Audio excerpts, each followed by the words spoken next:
Hello and welcome to the Research Podcast from Georgia State University. You can find this episode wherever you find podcasts. In each episode, we will highlight interesting and innovative research happening at Georgia State and feature a different faculty member and a different topic each month, so you can learn more about research taking place across the university. I'm Jennifer Rainey Marquez, your host and Associate Director of Research Communications at Georgia State. My guest in this episode is Dr. Dominic Parrott, Professor of Psychology and Director of the Center for Research on Interpersonal Violence. Under the leadership of Dr. Parrott, the center works to collaboratively address the causes, effects, treatment, and prevention of all types of violence, including domestic violence, sexual assault, and child abuse. Today, we're going to chat about his research on the intersection of violence and alcohol. Thank you so much for joining us. Thank you for having me. So, the idea that there's a connection between alcohol and violent behavior is not entirely surprising. Everybody can think of stereotypical angry drunk, but does drinking truly cause violent behavior? I can say unequivocally, yes, it does. There has been decades of research to show that alcohol is one contributing cause of violence. But alcohol affects everybody differently. The same person may drink on Friday night and become aggressive, and drink on Saturday night and not become aggressive. Some people tend to become aggressive more when they drink, other people don't. So it's really a complex association between alcohol and violence. One thing you said to me when we spoke earlier that I thought was interesting is this idea that alcohol can sometimes make it almost like you have blinders on, or like you're looking at action on a stage in front of you. Yeah, we call this alcohol myopia, and this was a theory advanced a couple of decades ago. And the way I like to explain it is to kind of imagine you're in the Fox Theater, and if you're sober, it's as if that, this is a metaphor, of course, but the house lights are on. You can see everything from stage left to right and all around you, and process all of that information. But if you're drunk, it's as if the house lights are off and the spotlight is just on a small part of center stage. And the key here is, what is it that you see when you're drunk? What are you attending to? If those cues are very provocatory or would instigate aggression, then aggression is going to be more likely. But if those cues relate to feeling sad or feeling happy, then you would kind of feel those emotions and behaviors that would result from those emotions. So essentially, in typically provoking situations, for instance, if couples are in conflict, when people are drunk, they're more likely to focus on those conflict-related cues, and so aggression can become more likely. And they're less likely to be focusing on cues that would inhibit aggression, like maybe I'll lose my kids, or maybe the cops will come, or maybe this could ruin the relationship that I value. So let's also talk about victims and how alcohol can affect them.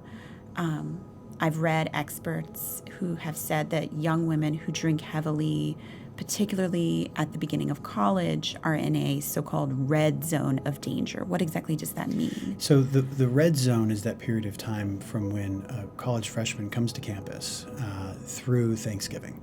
And evidence has shown that this is when female freshmen are most likely to be sexually victimized. And so this is a real phenomenon in terms of why is it that happens at that point? Well, there's a number of reasons, but you have all new relationships, new groups you're running with. Oftentimes, students have these new freedoms, right? And they may be going into situations where they're drinking or not knowing how much they can drink. And of course, drinking isn't the only cause for this phenomenon. But there's just a lot of changes in new experiences, and that's kind of part of what explains this. Right. So, as we've mentioned, alcohol can affect the behavior of potential perpetrators of violence. It can also impact potential victims, but you also focus a lot of your work on bystanders. Right. How important are bystanders in these types of interactions? Well, they're really important. In the past 10 or 20 years, there's really been a paradigm shift in how we are focusing on sexual violence prevention. In the past, we would focus either on perpetrators to get them to stop, or victims to try to prevent re-victimization. But there's been limited effectiveness in this area. The paradigm shift to focus on bystanders really takes advantage of all the people who are oftentimes in these situations. We did a study where we surveyed female victims of sexual assault, and they reported that in situations where bystanders are present, about 80% of them are drinking. So for me, this led to the need to really want to focus on how's alcohol affecting bystanders in these risk situations. So this is interesting because given all of this, it's no wonder, as you said, that violence prevention education can focus on getting people to stop drinking. But you say that we need to know more about how to help people protect themselves and others while they're drunk. So why do we need to sort of refocus how we're speaking to people when it comes to prevention education? Yeah, because many situations where at-risk sexual assault situations occur involve alcohol, whether the bystander's drinking or they're in an alcohol-related context like a house party or a bar. And the current prevention program that's out there, which has good evidence behind it to support it, doesn't really focus on how alcohol can affect the bystander.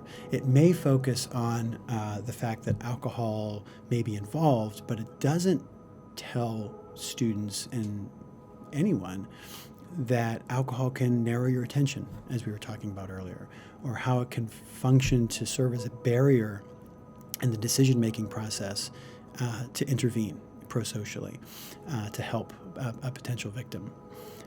And so I think focusing on educating potential bystanders about alcohol's effects can make them better prepared, inclusive of reminding them, well, maybe you shouldn't drink as much or you shouldn't drink at all, so that you can be that kind of safe friend or that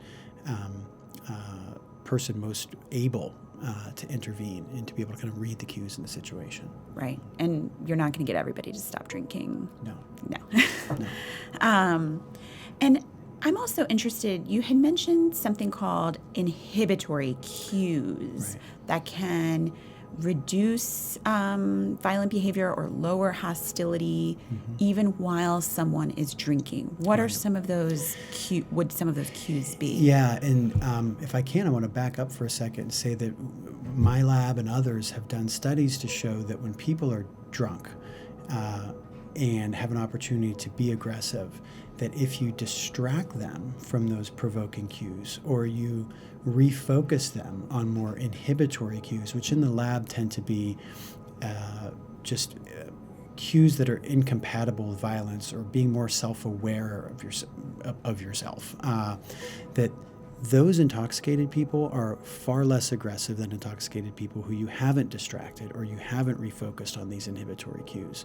So in the lab, we've shown that that alcohol can actually reduce violence in a sense, because these intoxicated people who are focused on these inhibitory cues are oftentimes a bit less aggressive than even sober people.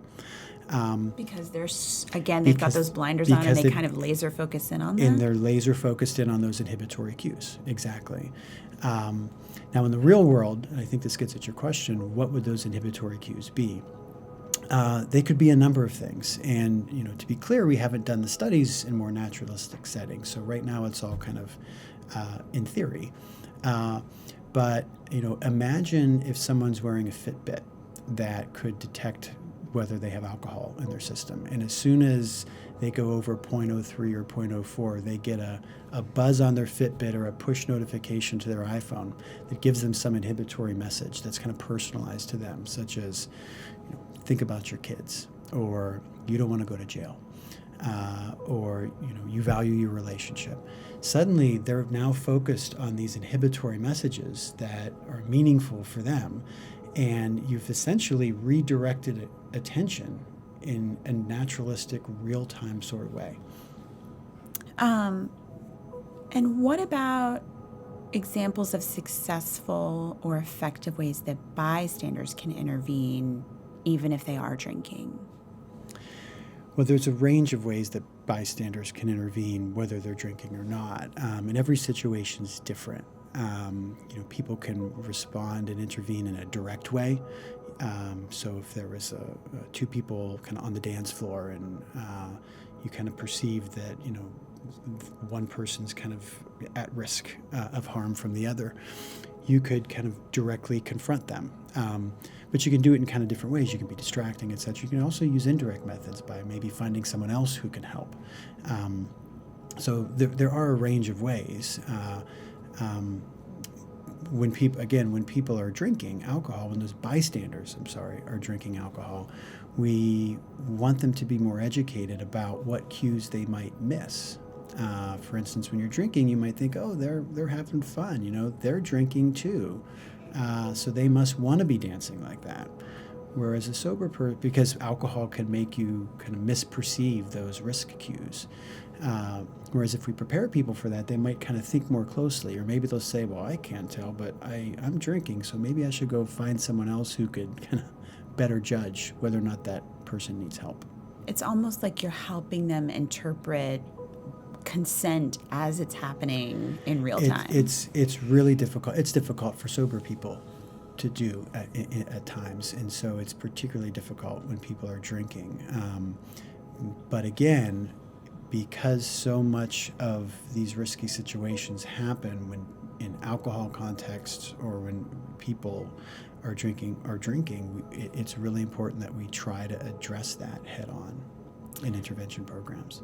So I'm really interested in how your research group is going to be utilizing virtual reality to study some of those things. Can you talk about how you're going to be using this technology? Sure. With some colleagues at the University of Nebraska who developed a virtual reality paradigm of a virtual house party, we'll be able to have an individual or a participant in a research study kind of immerse themselves in this 3D environment of walking into a house party where they interact with different people along the way.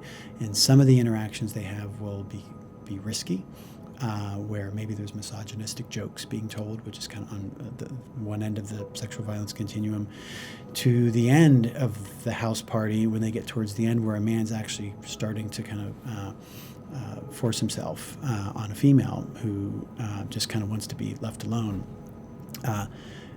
In each of these situations, the participant can talk about what they would want to do, and not from a third person perspective, but actually in the first person, kind of interacting with the virtual avatars. And in this way, we can assess, do people intervene or not? And if they do, what are they saying? What are they trying to do in that environment?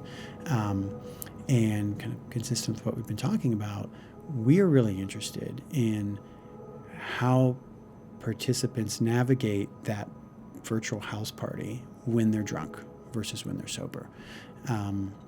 We think that when they're drunk, on average, they'll be less likely to intervene, that they'll be inhibited at various steps along the way. But that's also part of the project that we're getting ready to embark on, where